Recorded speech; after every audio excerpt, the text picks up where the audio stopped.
मेरे भाई, ये जो आजकल दिखावा हो रहा है ना, कूल बनना, प्रोफेशनल खाना, प्रोफेशनल शॉपिंग करना और प्रोफेशनल पहनना, ये जो दिखावा हो रहा है इसने प्यार को बिल्कुल नस्तो नाबूद कर दिया है।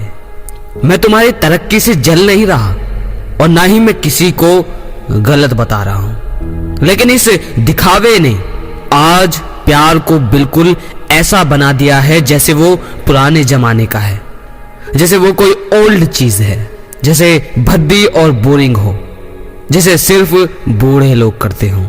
मैं सबको नहीं कह रहा, ध्यान से समझो, सब मेरी लिस्ट में नहीं है, पर जिसे बातें कड़वी लगे वो समझ लेना कि मैं उसी को ही कह रहा हूं।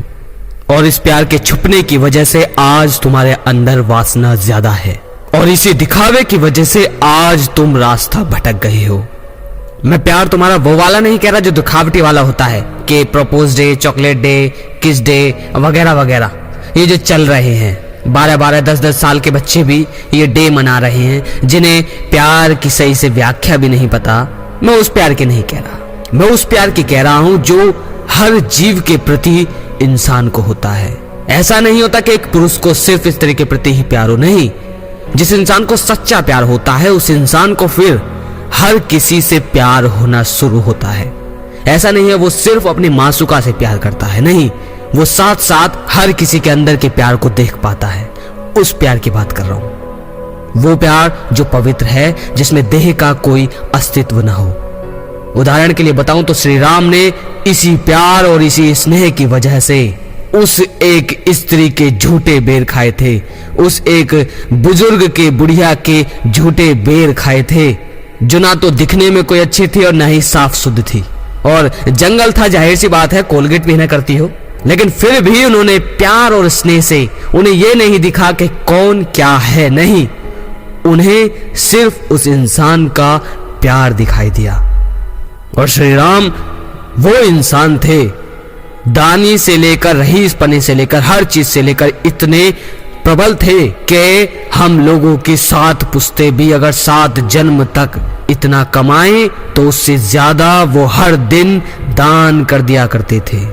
वासना से वो भागते नहीं थे, उनके अंदर प्रेम का सागर था। और जहां प्रेम का सागर हो वहां छोटी छोटी नालियां क्या रूप दिखाएंगी। ऐसा नहीं है उनके सामने कभी वैश्या नहीं आई, ऐसा नहीं है उन्होंने कभी ऐसी नारी को ना देखा हो जो 10-10 के साथ न रहती हो। राजा थे भाई, सब कुछ पता था उन्हें, लेकिन वो अपने सागर को कम नहीं करते थे। और उनके इसी चरित्र की वजह से आज पूरे संसार में वो पूजे जाते हैं। उनका चरित्र, उनका स्वभाव इतना स्नेहपूर्ण था, इतना प्रेम पूर्ण था कि एक बार अगर कोई उनसे मिल ले तो पूरे जीवन भर उनसे मिलने के लिए तरसता रहेगा। लेकिन तुम ये बात नहीं समझ पा रहे क्योंकि ये समाज तुम्हें प्रोफेशनल दिखावा करवा रहा है, वो सिंगार तुमसे करवा रहा है जिसकी तुम्हें जरूरत नहीं। इस प्रोफेशनल दिखावे, इस कूल बनने के तरीके की वजह से आज तुम माँ की ममता को भूल गए।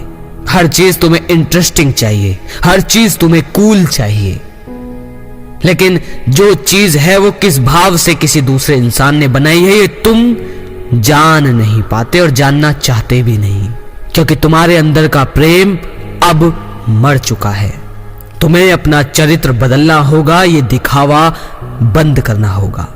और वहां एक बुजुर्ग महिला या एक बुजुर्ग पुरुष जो मैला कुचला और कबाड़ी हालत में है, जिसके कपड़े काले पड़े हुए हैं, जिसने अपनी कमर पर कचरे का ढेर रखा है, अगर वो तुमसे मदद मांगे तो जाहिर सी बात है तुम उन कुछ चंद लड़कियों के खूबसूरत चेहरे को देखकर और उन समझदार लोगों को देखकर मदद नहीं करोगे।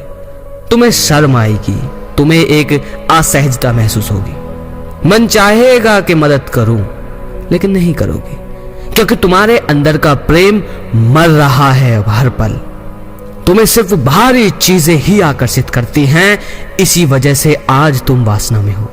तुम्हें उस बुजुर्ग इंसान की हालत नहीं दिखती, उसके अंदर की उम्मीद नहीं दिखती जो वो तुमसे लगाता है। तुम्हें बस वो चंद लड़के और चंद लड़कियां दिखती हैं जो तुम्हें देखकर शायद हंस पड़े और उनकी हंसी की वजह से तुम शर्मा रहे हो कि कहीं वो कुछ बोल ना जाए। यही सबसे बड़ी गलती है। अगर तुम दिखावे की वजह से उस इंसान की मदद नहीं कर रहे तो जाहिर सी बात है प्रेम मर चुका है। क्योंकि जब इंसान के अंदर का प्रेम प्रबल होता है तो वो दुनिया की हर चीज से मुक्त होता है। सिर्फ प्रेम ही उस पर आधिपत्य जमा सकता है। अगर जिंदगी में सच्चा सुख और सच्चा आनंद चाहिए तो श्री राम का 100% तो नहीं तो कम से कम 1% भी उनके जैसा चरित्र अपने चरित्र में बदलो। ये भाव जागृत कर लो, उसी से ही तुम्हारा जीवन संसार में सबसे सुखमय हो जाएगा। अगर तुम्हारे अंदर प्रेम भाव आ गया फिर वासना की तुम्हारे अंदर कभी जगह नहीं होगी। तुम्हें वासना से डरने और उसे अंदर डालने का होश नहीं रहेगा। यही तो भाव है वासना और प्रेम में। वासना कुछ क्षणिक मात्र पल ही टिक सकती है और प्रेम पल पल तुम्हें उसमें डुबोए रखता है, तुम्हें मीठा आनंद देता है जिसका स्वाद संसार की कोई वस्तु नहीं दे सकती। अगर मेरी बात के तुम मर्म को समझ गए हो, जो बातें मैं कहना चाहता था वो तुम्हारे दिल में उतरी हैं, तो आज से अपनाओ।